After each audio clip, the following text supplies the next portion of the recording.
मित्रांनो, आज आपण बघूया क्रोमोझोमचं मॉर्फोलॉजिकल स्ट्रक्चर. क्रोमोझोम आपल्याला माहिती आहे काय असते. क्रोमोझोम हा एक जेनेटिक मटेरियल आहे. क्रोमोझोम हे प्रायमरली कशापासून तयार झालेले आहेत? मेनली ते DNA आणि प्रोटीन यांचं कॉम्प्लेक्स मिळून तयार झालेले स्ट्रक्चर्स आहेत, जे कुठं प्रेझेंट असतात. नॉर्मली हे प्रेझेंट असतात आपल्या सेलच्या न्यूक्लियसमध्ये.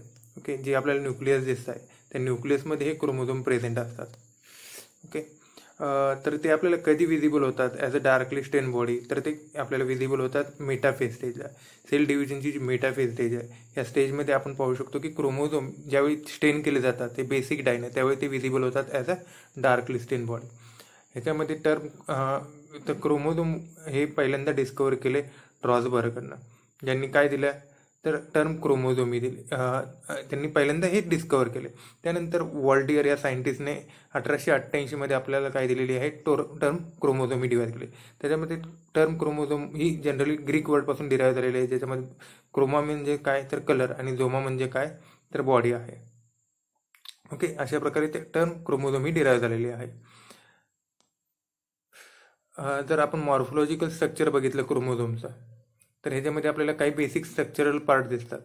जसे की पहिल्यांदा बघितलं तर क्रोमॅटिड, त्यानंतर सेकंड आहे centromere, secondary constriction, telomere, matrix, chromonema, pellicle. असे काही बेसिक पार्ट्स असतात जे की क्रोमोझोममध्ये आपल्याला दिसतात.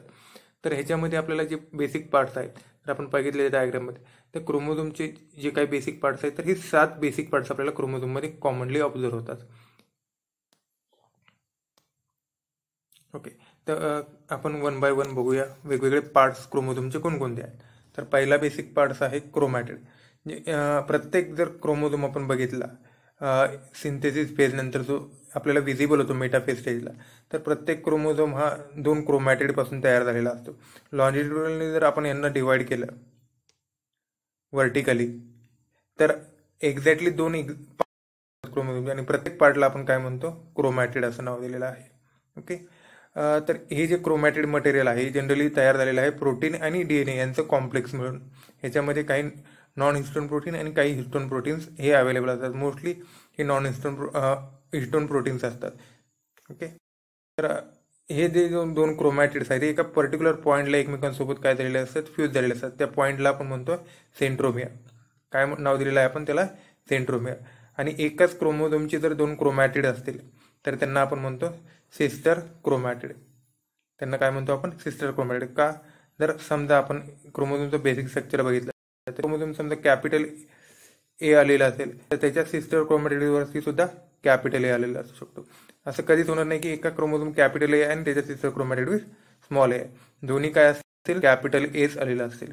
ओके, तसंच जर आपण क्रोमॅटिड हे 2 वेगवेगळ्या क्रोमोझोमचे पकडले, ओके, तर ते काय असतील, एकमेकांचे नॉन सिस्टर क्रोमॅटिड.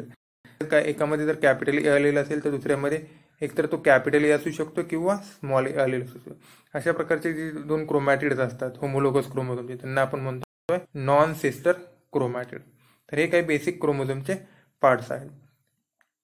ओके, तर क्रोमॅटिडमध्ये आपण काय बघितलंय, तर क्रोमोझोमचे जम्स आहेत त्यांना आपण काय म्हणतोय, क्रोमॅटिड. आणि ज्या ठिकाणी ते एकमेकांसोबत फ्यूज झालेले आहेत त्या पॉईंटला आपण म्हणतोय सेंट्रोमियर. सेंट्रोमियर हा असा रिजन आहे क्रोमोझोमचा त्या ठिकाणी 2 आर्म्स हे फ्यूज झालेले असतात. यानंतर आपण बघूया सेंट्रोमियर. हा मोस्ट इम्पॉर्टंट पार्ट आहे, ज्या ठिकाणी काय होतं तर एक कॉम्प्लेक्स फॉर्म होतं, ज्याला आपण म्हणतो protein complex, kinetochore complex. Okay, या ठिकाणी एक फॉर्म होतं आणि या ठिकाणी हे कॉम्प्लेक्स फॉर्म झाल्यानंतर ते काय करतं, it will help the chromosome. म्हणजेच काय होतं, क्रोमोझोमची जी काही 2 आर्म्स आहेत हे सेल डिव्हिजनच्या वेळी काय होतात, सेपरेट होतात आणि एक आर्म एका पोलला आणि सेलच्या आणि दुसऱ्या पोलला. हे मूव्ह होण्याचं जे काम आहे, यासाठी आपल्याला कायनेटोकोर प्रोटीन हे महत्वाचे असतात.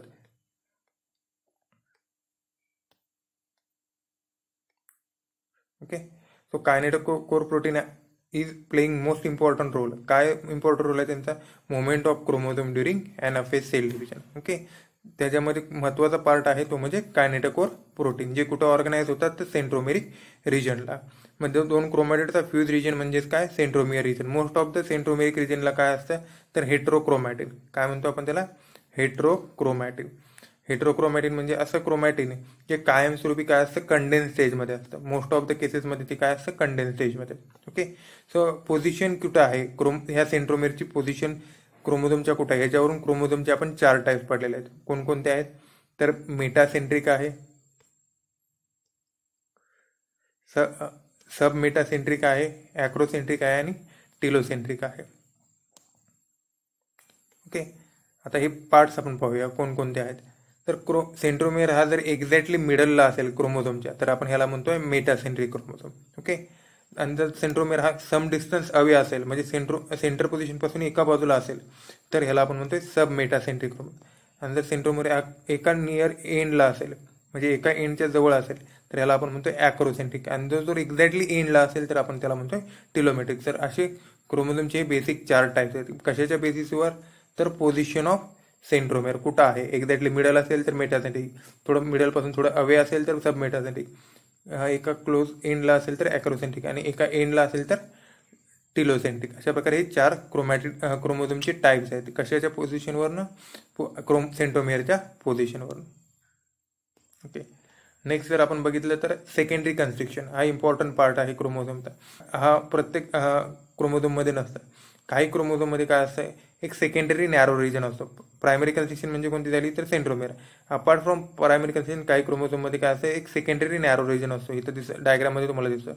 तर ह्या सेकंडरी नॅरो रिजनला आपण काय म्हणतोय, तर सेकंडरी कन्स्ट्रिक्शन. आणि जे क्रोमोझोम, ज्या क्रोमोझोममध्ये सेकंडरी कन्स्ट्रिक्शन प्रेझेंट असते त्या क्रोमोझोमला आपण म्हणतो satellite chromosome. Satellite chromosome region आहे मोस्टली काय अँटिना सारखा लुकिंग आहे म्हणून त्याला आपण म्हणतोय सॅटेलाइट रिजन. ओके, आणि हा जो रिजन आहे क्रोमोझोमचा हा मोस्टली कशासाठी ऑर्गनाइज असतो, तर न्यूक्लियस ऑर्गनायझर रिजन म्हणून ओळखला जातो. ओके, तर सॅटेलाइट रिजन हा काय काय केला जातो, ॲज अ मार्कर म्हणून यूज केला जातो. कशासाठी, तर क्रोमोझोम आयडेंटिफाय करण्यासाठी. ओके, त्यानंतर मोस्ट इम्पॉर्टंट पार्ट येतो क्रोमोझोमचा, तो म्हणजे टिलोमेअर. आता जे काही 2 एंड तुम्हाला दिसत आहेत डायग्राममध्ये त्याला आपण काय म्हणतोय, टिलोमेअर. प्रत्येक क्रोमॅटिडच्या 2 एंडला आपण काय म्हणतो, टिलोमेअर. ओके, टिलोमेअरचा मोस्ट इम्पॉर्टंट रोल आहे काय, ते काय करतात, तर स्टॅबिलिटी देतात. टिलोमेअर काय करतात, क्रोमोझोमच्या एंडला स्टॅबिलिटी देतात आणि त्याची पोलॅरिटी इंटॅक्ट ठेवतात. हा मोस्ट इम्पॉर्टंट टिलोमेअर. सेंट्रोमेअर प्रमाणे टिलोमेअरला सुद्धा काय असते, जास्त प्रमाणात हेटेरोक्रोमॅटिन रिजन असतो. यानंतर नेक्स्ट आपण बघूया क्रोमोझोमची जी मॉर्फोलॉजी आपण बघितली ती मॉर्फोलॉजी आपण मॉर्फोलॉजीमध्ये अजून काही स्ट्रक्चर आपल्याला दिसतात जसं की थ्रेड लाईक स्ट्रक्चर आपल्याला दिसतात. हे थ्रेड लाईक स्ट्रक्चर म्हणजे काय असतं, प्रोटीन आणि डीएनए असतं. ह्याच्यामध्ये जे प्रोटीन बॉल्स असतात ह्याला आपण म्हणतो हिस्टोन प्रोटीन. ओके, ज्याला हिस्टोन कोर ऑक्टॅमर म्हणतो आपण. आणि हे जे थिन फायबर्स आहेत ह्याला आपण म्हणतोय डीएनए. तर डीएनए आणि प्रोटीन असे मिळून हे 2 क्रोमॅनेमा तयार झालेला असतो. ओके, थ्रेड लाईक स्ट्रक्चर जे की क्रोमोझोमच्या आर्ममध्ये अवेलेबल असतं त्याला आपण म्हटलेलं आहे क्रोमॅनेमा. ओके, या क्रोमॅनेमाचं मेनली फंक्शन काय आहे, तर हे कंट्रोल करतं क्रोमोझोमची साईज, किती अमाऊंट ऑफ डीएनए असेल. ओके, त्याच्यावरून क्रोमोझोम टू डुप्लिकेशन म्हणजे जिनोमिक डीएनएचं डुप्लिकेशन सुद्धा हा इम्पॉर्टंट रोल आहे क्रोमॅनेमाचा. कारण क्रोमॅनेमा हेच काय क्रोमोझोमचं जेनेटिक मटेरियल आहे. Okay, apart from chromonema chromosome has a liquid substance म्हणजे क्रोमॅनेमा सोडून जो क्रोमोझोमचा बाकीचा पार्ट आहे तो ऑक्युपाय झालेला असतो एका लिक्विड मासने, त्याला आपण म्हणतो मॅट्रिक्स. ओके, हे काय अक्रोमॅटिक मटेरियल आहे. थर्ड इम्पॉर्टंट पार्ट आहे जे काही आउटर कव्हरिंग आहे क्रोमॅटिड्स आहे त्याला आपण काय म्हटलेलं आहे, पेलिकल. तर असे बेसिक मॉर्फोलॉजिकल स्ट्रक्चरल पार्ट्स आपल्याला दिसतात कोणकोणते, क्रोमॅनेमाचे. ओके, कोणकोणते स्ट्रक्चर दिसत आहेत, तर क्रोमॅनेमा एक आहे, सेकंड मॅट्रिक्स आणि थर्ड पेलिकल. तर ओव्हरऑल आपण जे बघितले पार्ट बेसिक त्याच्यामध्ये पहिला पार्ट आपण बघितला क्रोमॅटिड. क्रोमॅटिड म्हणजे काय, तर क्रोमोझोमचे 2 आर्म. प्रत्येक मेटासेंट्रिक क्रोमोझोमला 2 आर्म इक्वली डिस्ट्रीब्युटेड झालेले असतात, ते म्हणजे काय क्रोमॅटिड. सेकंड पार्ट आपण बघितला तो म्हणजे कोणता, सेंट्रोमेअर. ज्या ठिकाणी 2 क्रोमॅटिड हे एकमेकांना फ्यूज झालेले असतात तो रिजन म्हणजे कोणता, सेंट्रोमेरिक रिजन. ओके, त्यानंतर आपण थर्ड बघितला टिलोमेअर.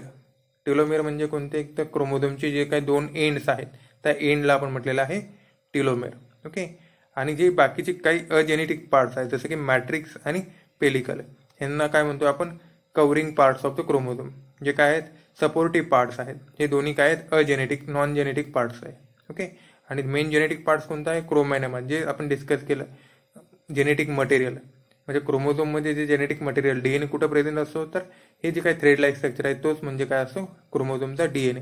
जो कोणासोबत कॉम्प्लेक्स असतो, तर एक हिस्टोन प्रोटीन.